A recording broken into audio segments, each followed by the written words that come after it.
240-4587. Why have thousands of aspiring authors teamed up with Christian Faith Publishing to publish their book? Because Christian Faith Publishing is an author-friendly publisher who understands that your labor is more than just a book. We provide authors freedom and flexibility throughout the publishing process, professional book editing, award-winning design, and some of the highest royalty structures in the publishing industry. And as always, you will retain 100% of the rights to your book. I was looking to find a company that I could trust, one that assisted in the editing process completely. The most important qualities that I was looking for was a publisher who was honest and upfront, no hidden costs or fees, and owning the rights to my own work. Christian Faith Publishing will publish, market, and sell your books in all major bookstores, online booksellers, as well as specialty Christian bookstores. Call for your free author submission kit. 800-978-4812. 800-978-4812. 800-978-4812. That's 800-978-4812.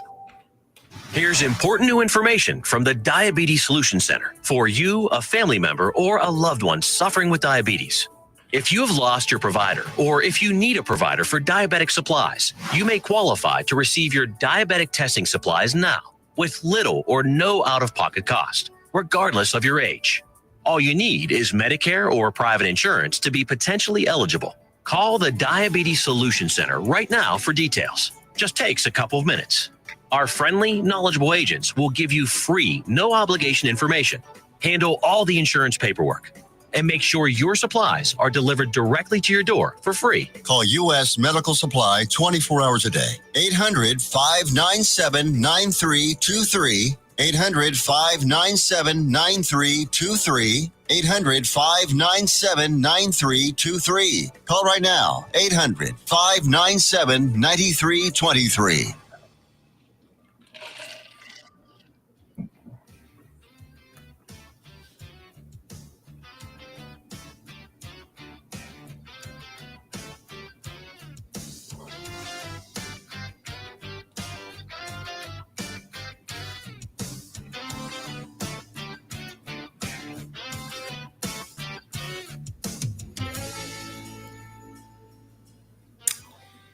All right, everybody.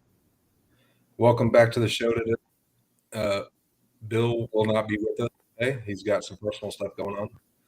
So today's show is brought to you by Ensemble Co-working, Fort Worth's hub for private offices, co-working, meeting space, and virtual mail. Find your perfect workspace at Ensemble Co-working. So I wanted to talk about a few things today. I'm going to hit you with a quick few hitters first. John Gray was activated today. He will be active for the first time this spring. So, additionally, just before the show started tonight, Bryce Harper, his 350th home run after Giolito. Additionally, Tyrann Mathieu retired, and Damian Lillard has reunited with Portland, so he's going back there. So I'm going to jump into the Rangers first. We're going to talk about the Rangers and then some potential guys that can acquire before the deadline on the 31st. Man, the Rangers are pretty hot right now. They're 8-3 in their last 11. They're playing some pretty good baseball. They seem to have figured out the offense, at least somewhat. They're producing. Josh Young is back from his rehab stint, or not his rehab stint, but his correcting his swing stint, I guess we could call it. Young is always going to be vital to the offense, especially with how young he is. We need him to play at a high level, and sending him down into the minors to figure out his swing is a useful tool to use on those guys that still have options to go down to the minors. Seems to have worked for him. It worked for Jake Berger earlier in the year. I wish we could do something like that with Jock Peterson before he got hurt, but I digress. Chris Martin is out for a while. I saw somewhere 4 to 6 weeks. That's kind of a huge blow. I know he's been hit or miss in regards to his relief appearance. I know he got shelled a few times, but he's been probably our best reliever out of the pen, I would say. With him going down, I think it's all the more reason for us to make a deal at the deadline. Got some good news that John Gray was activated today as well. So that'll help. He's probably going to be more of a they might bring him out of the bullpen as to not, put too much on him while he's still building up his stamina. I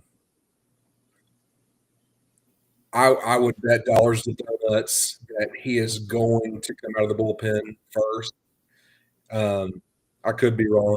I'm wrong quite often. Just ask my wife. Additionally, Josh Sports is supposed to be coming back from what I gather any day now. So, with that being said, I'm going to go into some guys that could help the bullpen, more specifically, get us a more definite, finite closer, right? Because that's one thing we've lacked all season. To start the season, they had Luke Jackson coming out as the closer. I think he did okay the first couple times, but he's been shelled. Not a big fan of Luke Jackson. Bill and I've had several conversations about it. Just not a big fan. So the first guy on my list isn't really a closer. He's more of just a bullpen middle relief / I wouldn't even put him as a setup. He's more of a middle relief guy. And that's Jake Bird out of Colorado. 43 games played, 52.3 pitched, 3.96 ERA. He's the kind of guy, he's not going to be super expensive because he, plays for the Rockies. They are just not great this season. That's putting it mildly. Now, I think I have him as the most obtainable on my list simply because he makes $770K, which is, I believe, the league minimum. That's option number one. The next 2 or 3 or 4 guys are going to be guys that will significantly help from the perspective that they are closers, and that's the one thing that the Rangers need more than anything is a definite closer. That's going to be first on my list is 30-year-old Felix Bautista. Baltimore has been a dumpster fire this year. They fired their manager and I believe their GM. Oh no, that was Washington. I think they fired their manager for sure though. They have just been awful. So they're expected to be big sellers this year. um, at the deadline. So Felix Bautista, he's the next affordable option now. It's a 1-year deal, so he's a rental. So so is uh, so is Jake Bird, but Felix Bautista makes $1 million. Um, heck, I'd pay $1 million for Bautista to pitch. Um, 35 games played, uh, 34.7 innings pitched. He's got a 2.60 ERA with 19 saves. Um, he would be the second most viable option. And if you're looking at closer, um, I think he's 1A, just because he's 30 years old. He's $1 million. You're going to have to extend him, right? So you've got to think about um, long term what that's going to look like, and what kind of money that's going to cost. Because I know they want to stay under that tax because they don't want to lose their draft slots, and B, they just don't want to pay all that extra money, especially if they don't need to. And with all the money that we've got tied up into Seager and Jacob Grom, that right there alone is over $60-70 million just for those two guys a year.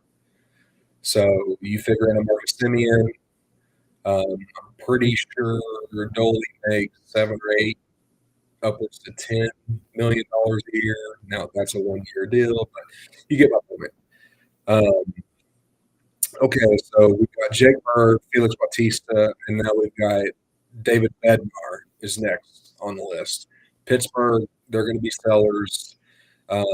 Everyone is available on their list, save for one guy, and we all know who that is. He's probably the best pitcher in baseball, but Paul Skeens is probably untouchable. That goes without saying. Not that Texas has enough to trade for him anyways, but that's neither here nor there. David Bednar, 30 years old, makes just a hair under $6 million. He's on an expiring contract. He was struggling early in the year. I think he started the year in AAA. If not, he was on. They moved him down to AAA in the first couple weeks of the season. It seemed to have worked for him. He's pitched 39 games, 35 innings, and he's got a 2.31 ERA, and he's got 15 saves this season. He'd probably have more if Pittsburgh was a little more competitive in some of their games. But David Bednar would be a good safe bet for a trade candidate. Shed salary, and try and get some young guys if you're going to be a seller. It makes perfect sense for Pittsburgh. Texas is probably going to trade anybody with the exception of Sebastian Walcott. He's not going anywhere. He is very much in the plans for the future. Next on the list would be 31-year-old closer Pete Fairbanks, who's been a pretty good reliever for a few years. He makes $4 million. He's got a little bit of control. Next year, his club option would be for $7 million for a really good closer. That's pretty good value. He's probably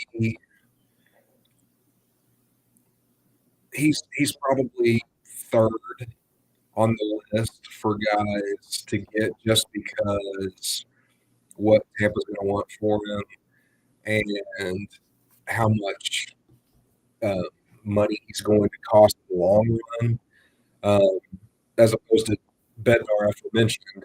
He's had his struggles. He's still going to get paid, but Fairbanks has been around for a while, so he's probably going to be significantly more when it comes time to extend. So he's pitched 39 games, 38 innings. He's got a 2.84 ERA. The last guy on that list is probably going to be the less viable option. I don't think it's going to work, and that's Ryan Helsley from St. Louis. He's a flame throwing righty, and the guy touches 101, 102 with his fastball. He's just got a cannon for an arm. But 34 games, 34 innings pitched, 3.18 ERA with 19 saves. Bednar had 15 saves. The difference is Jake Bird does not have any saves. But another guy that I've seen thrown out there would be the Washington Nationals closer. Forget his name, but he makes like $7 million, and he's 35. It just doesn't make a lot of sense. So I didn't even put him on the list. Can't remember his name because there's so many names rolling out of my head. But I think earlier on the shows I mentioned him as a possible trade candidate. I don't think it's going to happen. So guys that the Rangers would potentially trade off the major league roster. I've heard they've got some calls on Dolly. At this point, I don't think Texas is going to trade any of our core group guys. It just doesn't make any sense. They're playing good ball right now. Adoli is a team guy. Unless things just go to shit in the next week, I don't see it happening. I think we're going to hang on to him unless someone comes in and just wows them. 2 or 3 top end prospects, and Texas just goes, "Oh, we got to take these guys and let Dolan walk," because he's probably gone next season anyways. Again, Sebastian Walcott's off limits, so some of those guys in the minors, I haven't looked at all the names that would be available for trade. There's probably going to be guys that get traded that we know nothing about. That's just the way Major League Baseball is. Talking about some top guys that are likely to be traded. I brought up some of the contenders, or I wrote down some of the contenders here and what they're looking for, and maybe some guys that they would look at. I think the top guy buzzing right now for all of Major League Baseball is Eugenio Suarez, man. He's batting .254, 36 home runs. He strikes out a lot. He's got 108 strikeouts, but, he's got pop, and he plays a pretty good third base, which is exactly what the Yankees need. He's a short-term Band-Aid fix, right? So I don't think he's going to be stupid expensive for them. They'll probably have to give up a top 15 pick, and then I don't know, maybe a lower level pitching prospect or something like that. Because Suarez is 35 or 36 years old. The other thing is there's going to be a lot of people looking to add him to their roster for the playoff push. He's gold tier right now. He's available. He's on a bad team. It just makes sense. He screams Yankee, right? Big power, big pop, New York Yankee. He'll fit right in with Stanton and Judge and all those other guys that hit a ton. That's more short term. A more long term guy that they could look at, depending on how bad Pittsburgh wants to sell, to Brian Hayes. Now, he doesn't offer you anything offensively for the most part. He is a defensive third baseman, and he's a damn good one at that. I would probably rank him as a top three third baseman, but you're probably going to have to give up quite a bit for him. He's got a pretty team-friendly deal. I think he makes $7 or $8 million a year, and he's signed through 2030. So I think he signed a 7 or 8 year contract a couple years ago. So they would have to give something significant up for him. So I don't think that's going to work. But they're the Yankees. You never know. Dodgers, man.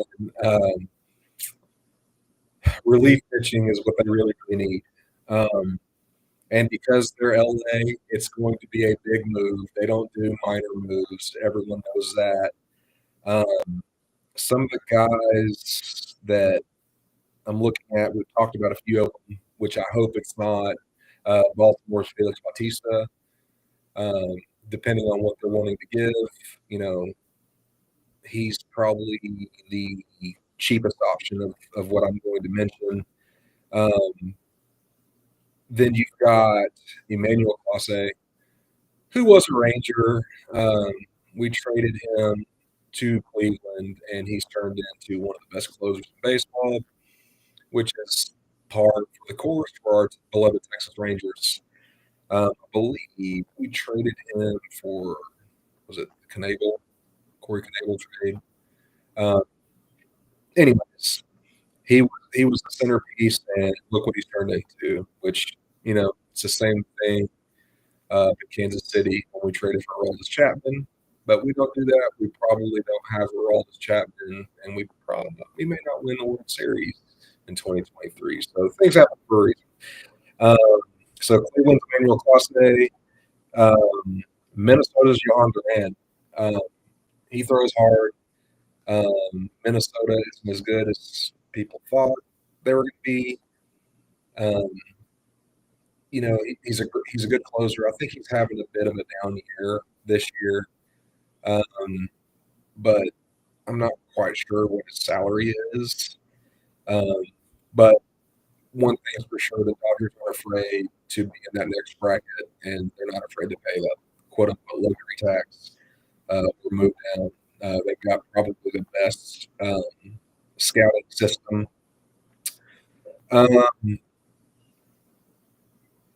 The last guy for them would be Ryan Helsley, St. Louis.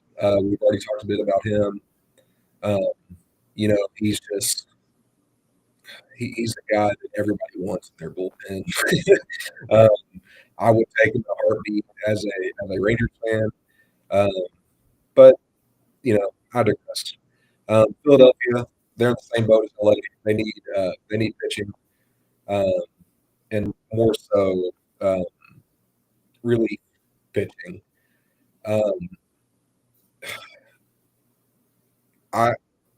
The next two teams on the list are the Cubbies and the Blue Jays.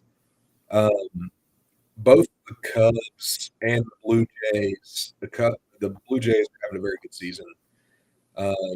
So it's more of a feel the need to make a move to improve and help you for your postseason push. And then the Cubs, the names that I'm going to mention are they're two pitchers from the same team in both cases. So Miami, you got Sandy Alcantara and Edward Cabrera, both young guys. As we all know, Sandy Alcantara has won a Cy Young. I think it was in 2022 or 21, whatever year it was. And the D-backs, you got Zach Gallen and Merrill Kelly. Sandy Alcantara has had a atrocious season. I think his ERA is over 7.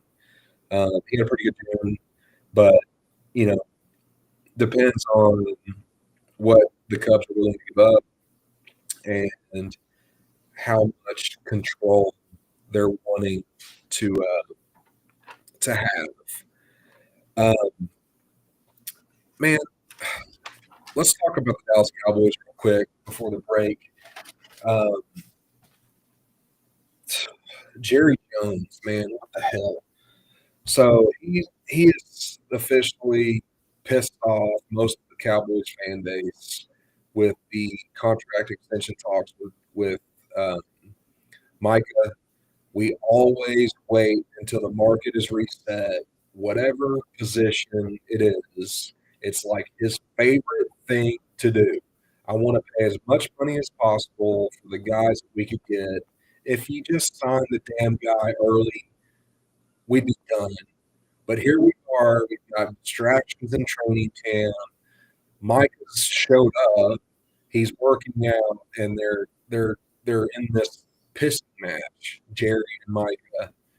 And Jerry, just so you know, you now have the longest NFC title appearance drought in the NFC. America's team, you know, how many teams have rebuilt 2 to 3 times in that same amount of time? Washington made it last year and very well could have won that against Philly. You know, it's just unbelievable. Jerry made a quote. You know, just because we signed him doesn't mean we're going to have him. He was hurt for 6 games last year. Seriously. No, he was hurt for 4 games last year, and he broke his ass to get back to you and contribute to the team because we were struggling mightily because y'all chose not to do anything in the offseason, especially with a key injury to Sam Williams. Y'all chose not to do anything. So, you know, my heart hurts for Micah. He's my favorite player, defensive player on the Dallas Cowboys. They also decided to take $500K away from Trayvon Diggs, who in Jerry's defense on that perspective, he knew that if he wasn't rehabbing in town, that was going to happen. Now he's acting surprised. Trayvon Diggs is being a Diggs. You know, Stephon was always an ass wherever he went. I'm not saying Trayvon's being a pain in the ass, but he's got the reputation of a guy that doesn't try hard. He's super talented. There's no doubt about it. But there are around football. That's never a good sign. There were talks last year about trading him. So with this going on, don't be surprised if you see a Trayvon Diggs trade sometime this year or maybe next offseason, especially with the knee injury that he had after the initial injury the previous year. When we come back for break, we're going to jump into some of the contract extensions before, and then we'll get into some Heisman favorites, and we'll even talk about some Longhorn recruiting. So we've got plenty left to talk about, and we'll be right back.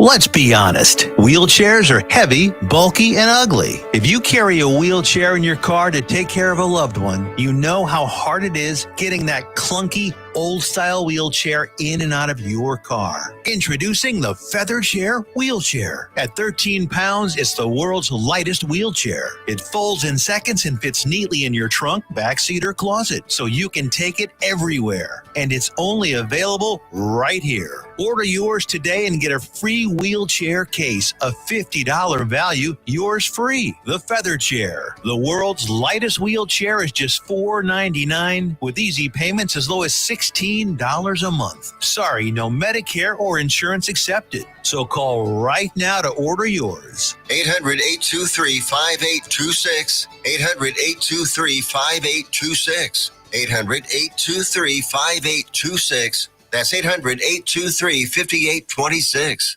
If you are trying to quit drinking or doing too many drugs, listen to me. You don't know me and we'll never meet. I had a problem like you once.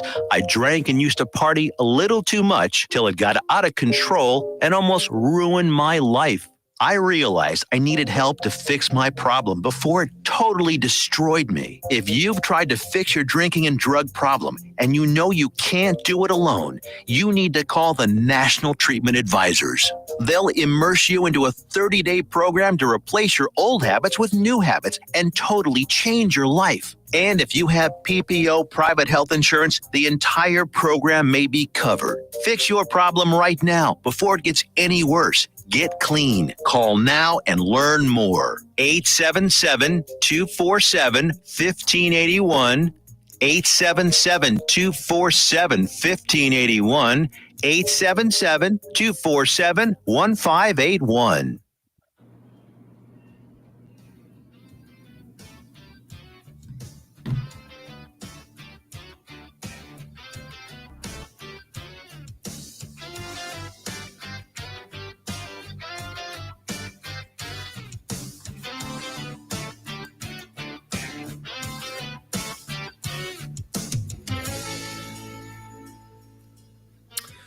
All right. Welcome back. Just a reminder, today's show is brought to you by our partners over at Ensemble Coworking, Fort Worth's hub for private offices, co-working, meeting space, and virtual mail.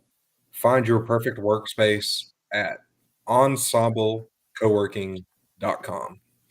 All right. So, this is the MO for Jerry.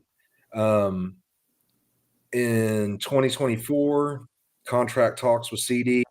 He was quoted as, "I don't have any urgency to get it done." You know, CD Lamb is phenomenal.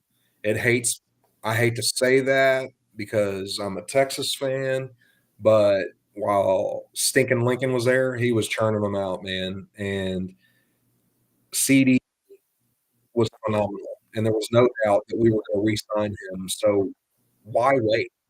It's the same thing with Micah. If you don't say he's the top pass rusher in the NFL, that's fine. You can't argue with the fact that he's top 5.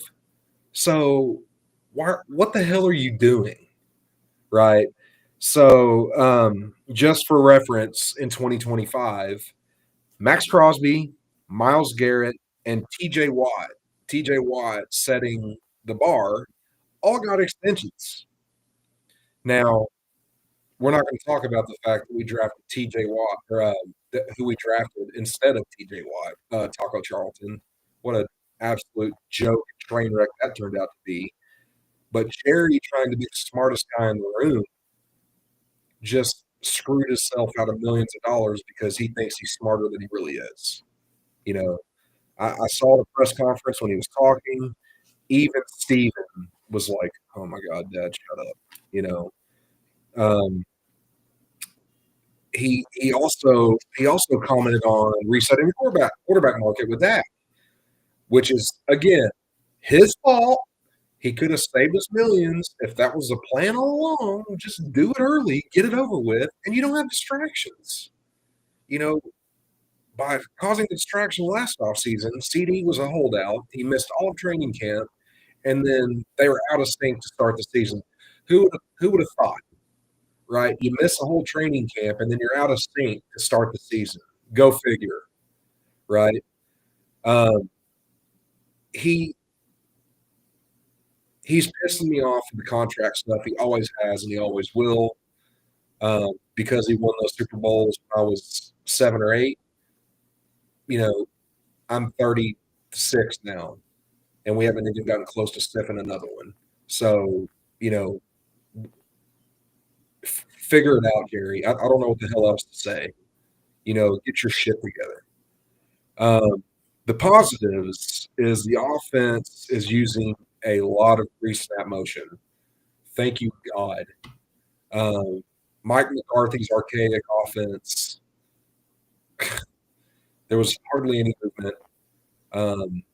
He was running the 2007 offense. I mean, even 2007 offenses had more motion than his, but still early to tell. Lining Sneedy up on the same side as George Pickens, and then you think about using the out of the backfield catchability of Jadon Blue, or even Javonte Williams, Miles Sanders. Heck, you can even throw a little guy in there, Vaughn. Pretty terrifying. Lining them up on one side, running mesh, dude. Oh my God. So that's enough about the Cowboys. Got a little worked up because I'm sick of hearing, Jerry and his BS when it comes to contracts. All right. According to BetGM, MGM, we've got some Heisman favorites, got some top contenders, and then we've got the next tier below that. I'm going to disagree with the favorite. You guys might find this hard to believe, but they've got Arch Manning as the favorite to win the Heisman at plus 600.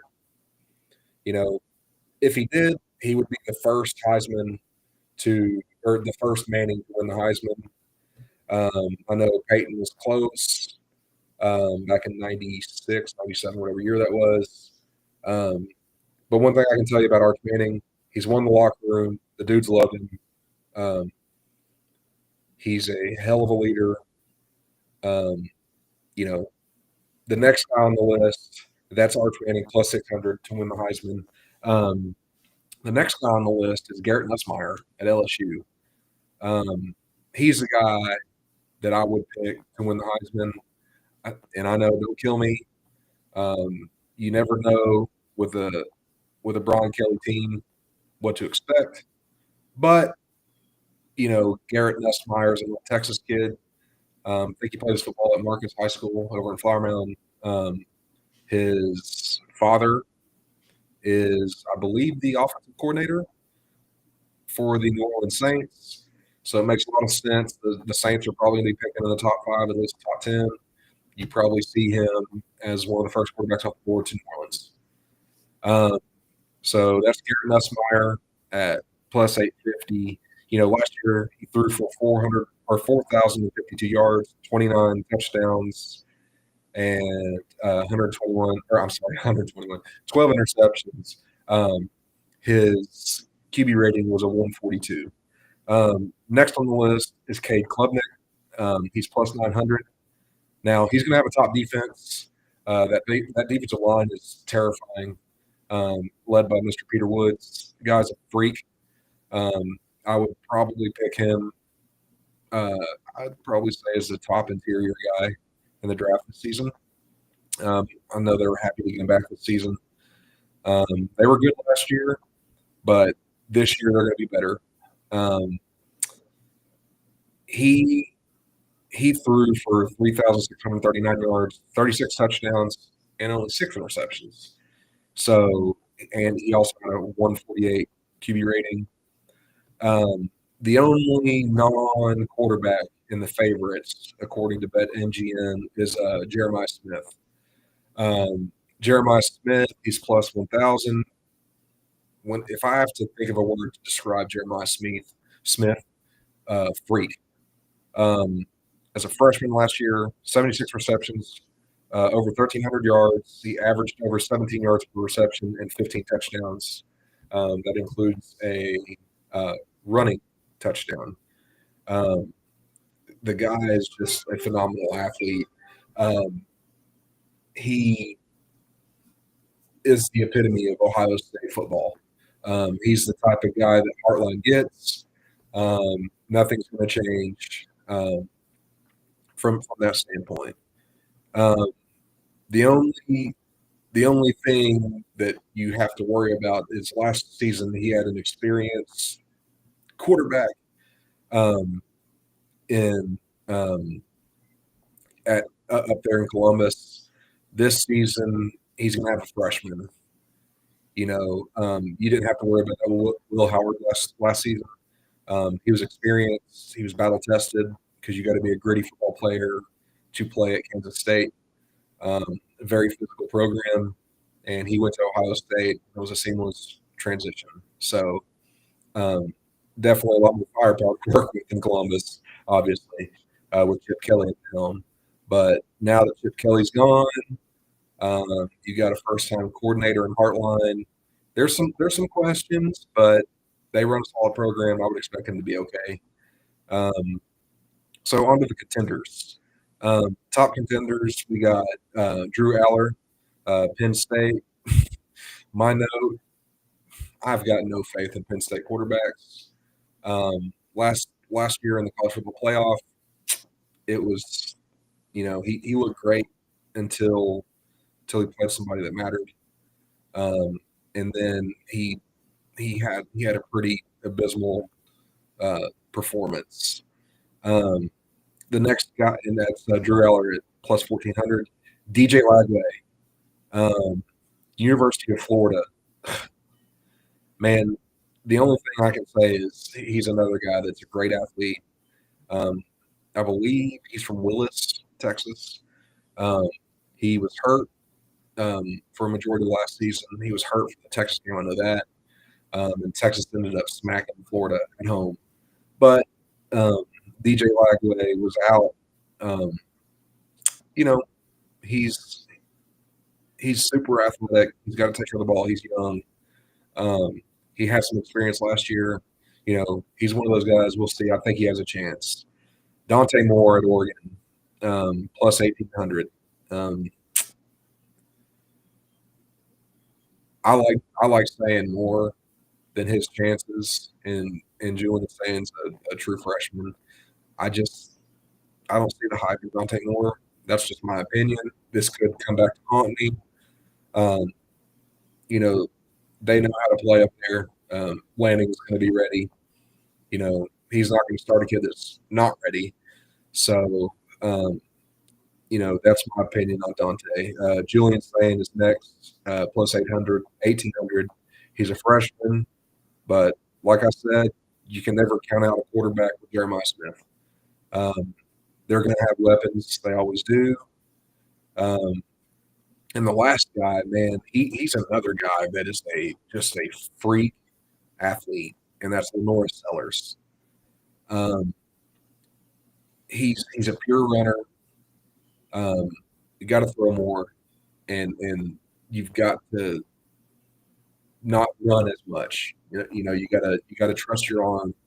And most of the reason you don't want to run as much is you want to stay healthy. You're playing SEC defenses; they're going to be teeing off on you in the open field.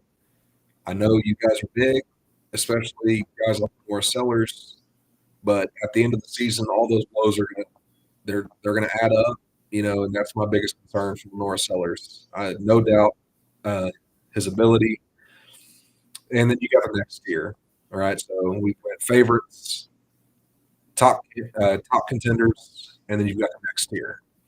So the next tier would be Carson Beck. He's at plus 2,500. Depends on how that arm, elbow, shoulder, whatever it was that got hurt. It depends a lot on how he heals. He's another guy that I just don't have a lot of faith in. Georgia was glad to let him go. They were ready to move on, which tells you everything you need to know. Sam Levitt is next, plus 2,500. Arizona State. I think Arizona State wins the Big 12 again. Sam Levitt is a freaking warrior. He gave Texas everything they could handle in the college football playoff. And by all accounts, probably should have won that game. But Quinn Ewers made a fantastic play, made a fantastic throw, and the rest is history. He I think should be in the top contenders. I would remove either Dante Moore, Julian Sand, and replace him there. I know Cam Scotabo was a big part of their offense, and he's gone now. Got drafted by the Giants, but man, that kid can play football. Next on the list is John Mateer over at Oklahoma at plus 2,500.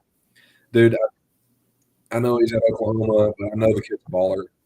Now, the level of competition is a lot more stiff in the SEC, right? You're not doing this against San Jose State. You know, he's kind of the same boat as Lamar Sellers is. I know you're a fantastic athlete. I know you can run, but you got to be smart about it, man, because you start running against those big physical SEC defenses, they are going to punish you.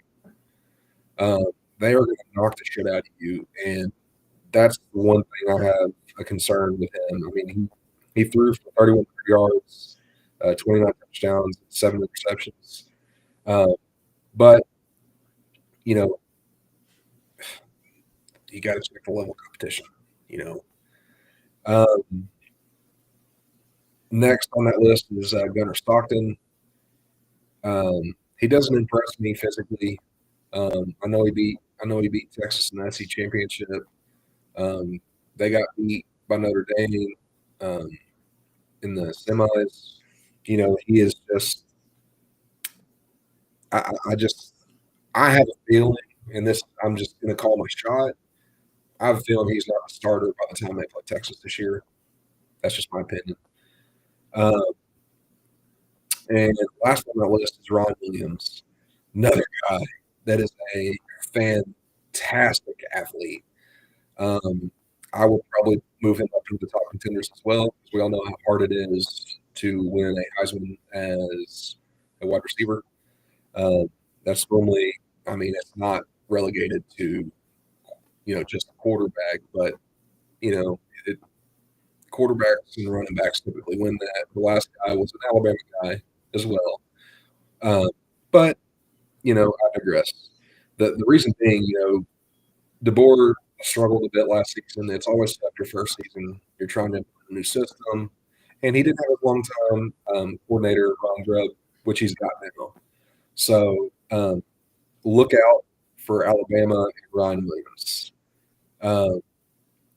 The biggest question there is Ty Simpson. You know, how well he plays. That kind of goes into the same thing with Mr. Jeremiah Smith up in Columbus. How well Stan plays depends on how well or how good his numbers look and how well, you know, he performs.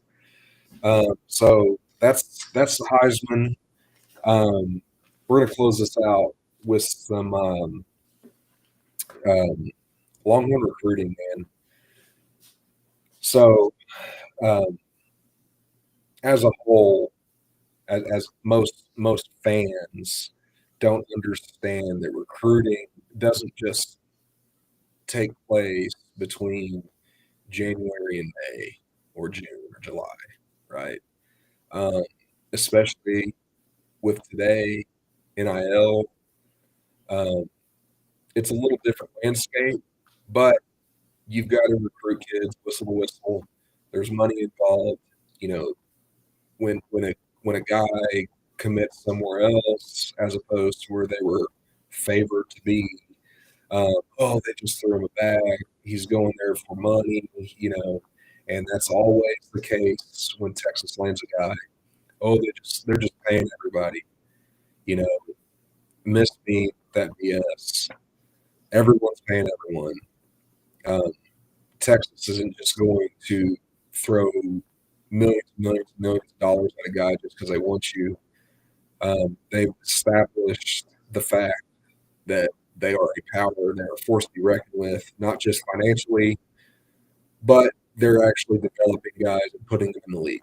The last 2 years, they put in 23 or 24 guys into the NFL in 2 years. You know, Sark talked about it during a press conference. You know, when we came here, we struggled, put 5 and 7, and we didn't put anybody in the league. And the next year, we had one guy that went in the league. You know, he was a first-round pick, Bijan. And then that was year 2. Year 3, they put 12 guys in. And then this season, this April, they put in 11 guys. So, I mean, the proof is in the pudding. They're developing and putting guys in the league. So, on July 14th, Texas had the 14th ranked draft class. And by the 21st of July, so a week later, They were at number 4. Now, that's thanks in part to the 3 5-stars they landed, starting with last week, Tyler Atkinson, linebacker from Georgia. He was predicted to go to Georgia. This is similar to the way that things ended last season with Justice Terry. He was favored to go there for quite a while.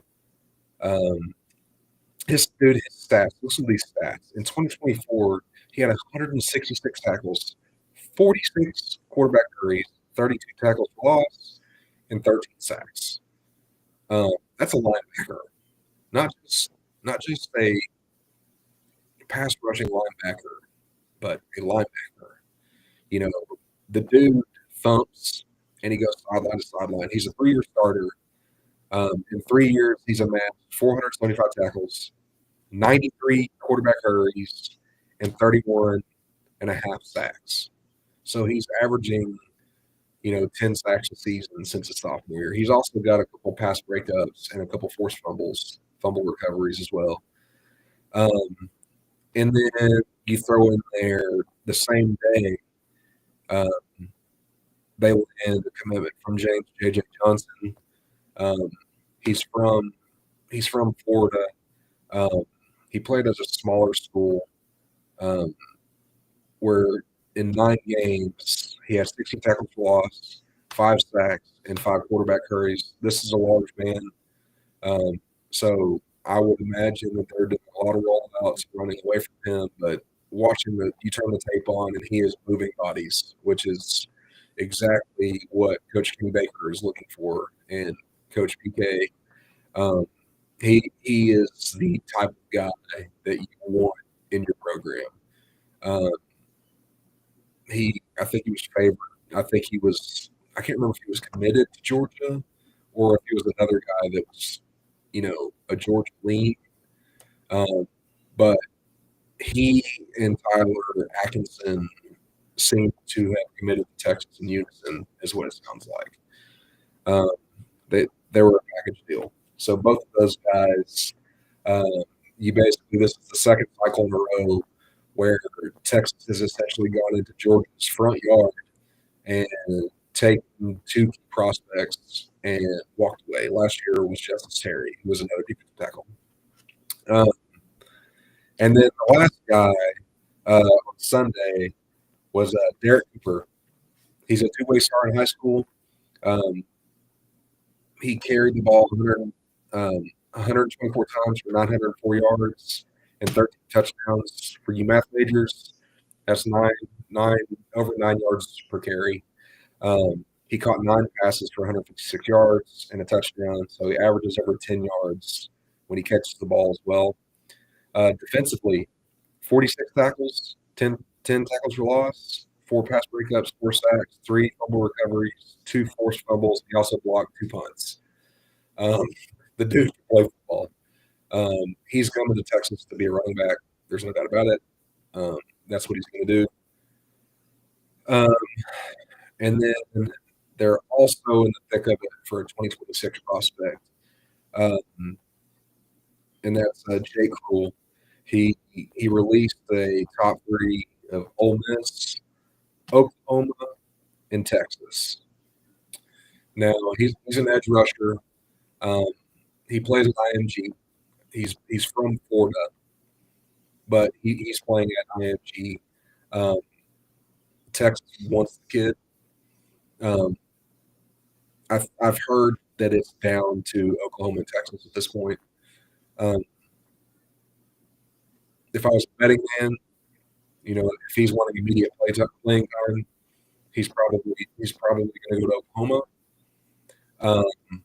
But the uncertainty of Brent Venables' future there is probably heavy on his mind. You've got guys that are under the microscope and they're anticipating what would happen to you in the offseason. That could hurt your recruiting. I think you're kind of seeing that this year. Oklahoma's not recruiting the way they typically do. Even last year, they recruited pretty well in the grand scheme of things. However, struggling in the SEC, struggled with the offense for, all of last season. They brought in Mateer, which I think he's a good football player. But again, they brought in basically that entire offensive staff from Washington State. We talked about this earlier. It all depends on how healthy you can keep Mateer. Because I think backup Michael Hawkins, he's a fantastic athlete as well. But he was not ready to play. That was evident during the game against Navy.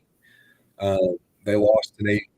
I don't care who I know Navy was good last year, historically good. But when you're a blue blood like Oklahoma, you have no room to lose to Navy. No program should be losing to Navy, especially a blue blood like Oklahoma. So in the month of July, they've landed 3-star Kosi Okapala from Houston. He's a 6'2", 230 linebacker. He's got NFL size as a senior. Quarterback Corey Matthews, he's a 4-star from North Carolina. Of course, we've already talked about James J.J. Johnson, 5-star from Florida. Derek Cooper, he's also a 5-star. Tyler Hawkinson's a 5-star. Let me talk about my favorite prospect of the class so far would be offensive lineman John Turntine from right here in Fort Worth, North Crowley. Dude is a freaking nasty blocker. He's going to move people. I've heard that he has told Coach Flood that he does not care where he plays. He just wants to play and he wants to get better. That is the kind of guy that you want. So, there's still a long ways to go, but Texas appears to be closing in on a top 5 class, and there's no end in sight. That's just about going to do it for us this week. Bill should be back next week, and the future of Texas athletics is bright. Coach Stark is building something, and he's doing it the right way. Thanks again to our partners over at Ensemble Co-working. We will see you guys next week. Thank you.